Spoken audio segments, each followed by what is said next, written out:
1998 жылы ақш Флоридада танымал рэпер XXXTentacion дүниеге келеді. Шын есімі Джасей Дуэйн Рикардо Офрой. Джасей кішкентай кезінен бастап әке-шешесінің тәрбиесін көрмей өсті. Әкесі не түрмеге түседі, не түрмеден қайтадан шығады, яғни қылмысқа барып жүрген адам болды. Шешесі болса тіптен кішкентай баласынан бас тартып оны далаға қуып шығатын кездерде болған екен. Кішкентай Джасей не апасының үйінде тұрады, не далада қонады, осылай екі жерде жүрді.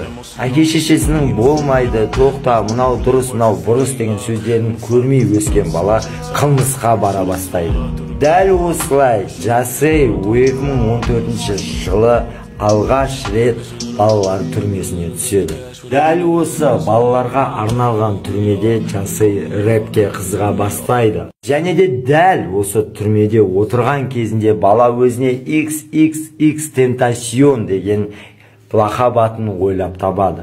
XXTentacion дегендегі XXX оның ұятсыз фильмдерге қызығушылығын көрсететін болса, ал Tentacion дегеніміз испан тілінен аударғанда искушение, яғни азғындық дегенді білдіреді екен. Дәл осы түрмеде ол өзінің алғашқы трегін Vice City'де жазады. Рэпке қызығып жүрген Джасей түрмеден шыққаннан соң аз уақыттың ішінде танымал бола бастайды. Оны Suicide Boys бэнді байқап, өзімен бірге турларға алып жүреді.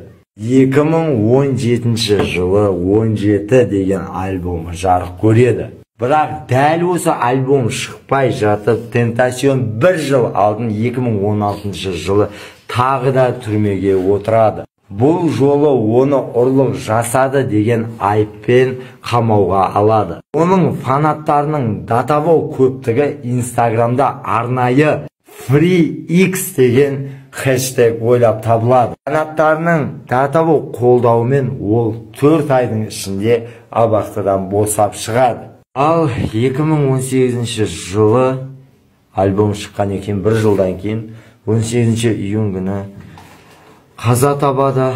Қалай, қай жерде қаза тапқан сіздер білсеңіздер, комментарийге жазып кетіңіздер.